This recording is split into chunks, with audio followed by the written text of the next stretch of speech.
Staying with us, let's continue here.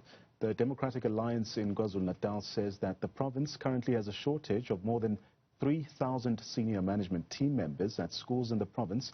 This includes principals, deputy principals and heads of department. For more on this, I'm joined by DA KZN Education spokesperson, Dr. Imran Kieka. Dr. Kieka, pleasure to have you on the program this afternoon. Now, as the DA, you've raised some serious concern over the vacant and critical posts at schools in KwaZulu-Natal. What are your biggest worries in this regard? Thank you very much for the opportunity, Hlanhla, and greetings to your viewers. We had a presentation at the Education and Finance Portfolio Committees about the various vacancies that exist in the department. In fact, during those presentations, the figure that was touted was just over 6,000 vacancies in the department that need to be filled, that will be affected by the budget cuts. So it was 6,114, if I remember precisely. So as a result of which I sent a set of parliamentary questions to MC Mshengu to query about the various types of vacancies that exist in the department. As a result, we find that there are 3,049 vacancies, and also I wanted to look at the historic picture of this to see how the movement is with regards to the filling of these vacancies. In fact, between the year 2020 and 2021, according to the reply signed by MC Mshengu, only 116 more teachers have been employed by this department despite this large number of vacancies. Whilst there is absolutely no shortage of teachers that are unemployed and sitting around in KZN. So this is our concern, is that there is this large number of vacancies, and at senior management level, 3,049. That means there are schools without principals, without deputy principals, and without HODs. The summary of this is that with such a large number of vacancies across the board, it severely affects teaching and learning, especially given the fact that the week has already been shortened. The academic year is not a complete academic year. And of course, if you compound all of this, it will result in worse outcomes for our learners, starting at the primary level, school level, moving upwards. Now, Dr. Kieka, it also appears that the worrying factor here is that this is not a new problem. Just give us some context here. Yes, certainly not a new problem. In 2019, there were 2,676 teachers that, the vacancies existed. In 2020, 3,165, and then we now see that there's only been a progression of, like I said, 316. We know from what is happening in the province, we get contacted by educators on a daily basis telling us that they are qualified, that they have the necessary skills, yet they are at home. Now, the reason this year, we are aware that, the reality is that the education budget has been cut by around 6 billion rands, not 6 million rands, 6 billion rands. And, although some funds have come the way of the Department of Education through the MEC going to the Premier to try and strong arm other departments into giving up funds so that the Department of Education can run. And to give you an example, the Department of Health gave up 100 million rands that it can ill afford to keep education and teachers in the class, education going and teachers in the classroom. This is absolutely concerning. Now, you may ask, why this situation has arisen. Well, we know that money has gone missing, a lot of money has gone missing, and that money has to be recovered from somewhere. We know about 500 billion rands that went up into the ether. We know there are investigations in that regard. Now, all of that funding had to come from somewhere. We now see that the Department of Education is one of the departments that has suffered the most in KwaZulu-Natal. It's also the largest Department of Education in terms of its staff component in the country, second after the South African National Defence Force. Now, if there are such a large number of vacancies that exist, you can well imagine what the condition is on top of the existing problems of infrastructure and so on. So you touched a bit about your interactions with the MEC of Education in the province, KwaZulu-Natal. Have you engaged him any further on this crisis, and are you satisfied with the assurances given by his department to ensure that these vacant positions are actually filled?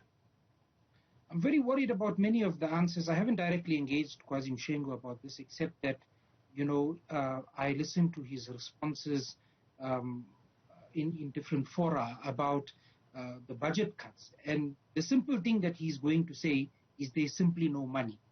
Well, the question is, why isn't there money? If the problem is historic and you know that there's going to be a problem, the question that needs to be asked to him, and more particularly to his HOD, who's the chief accounting officer of this department, is why wasn't this properly budgeted for in the first place? Now, the vacancies is something that we've raised continuously at portfolio committee level. You will find that it's not only us, but many of the members in the portfolio have repeatedly raised the issue. And the answers are always wishy-washy. And here we have it now in writing that it is to such a large extent at senior management levels.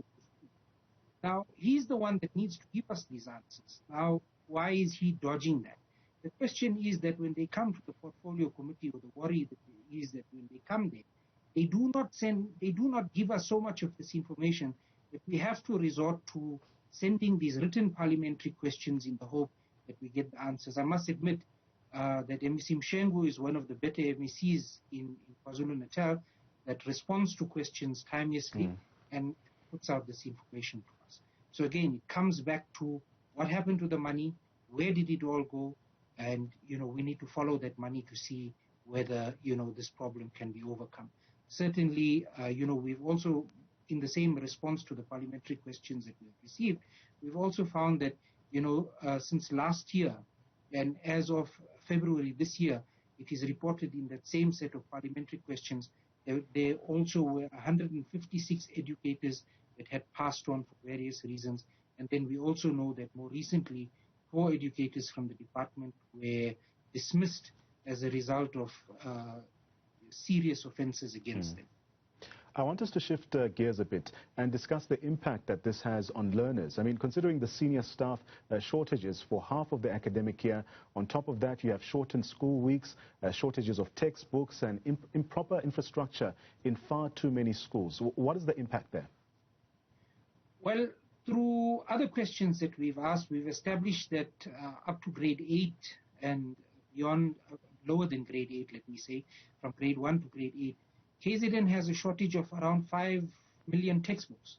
So that should give you context of how serious this problem is. And in as much as the department will not admit to the fact that there are shortages of textbooks and learners are sharing textbooks after grade 8, when we go and do oversight visits at schools and we ask about these things, we'll find that they exist. So the impact at the end of the day is that you do not get quality education as a result of all of these compounded problems. But Dr. Keka, it would seem that the problem is only going to get even worse. I mean, considering these recent budget cuts. That's absolutely correct. I have to agree with you wholeheartedly. The thing is this, that the budgets have to be properly done. Management has to ensure that everything is in place.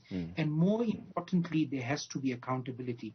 We can't just be, rearranging the chairs on the Titanic, on the deck chairs of the Titanic here.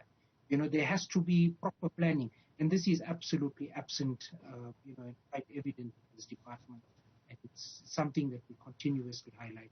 Unfortunately, sometimes we are listened to and other times it is fobbed off and actually defended.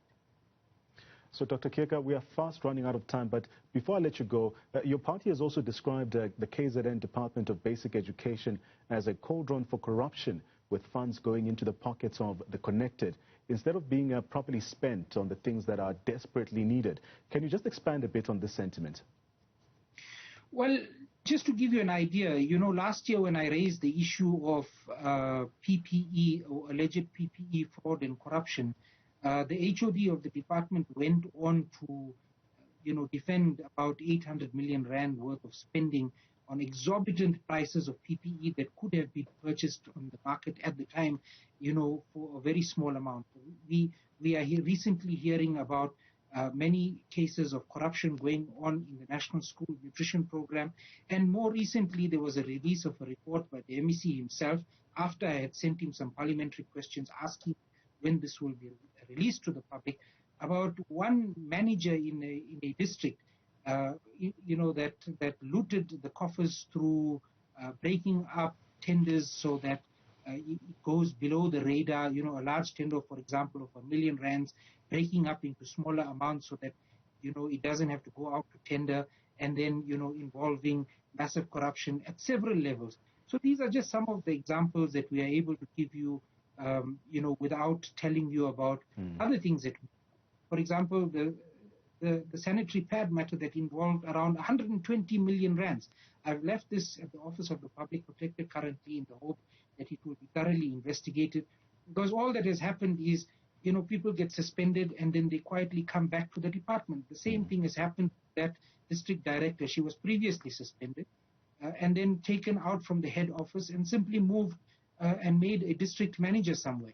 So this is, just as I said, rearranging the deck chairs of the Titanic. Well, Dr. Kierka, thank you very much for your time. That's Dr. Imran Kierka. He's the spokesperson for education for the DA in KwaZulu-Natal.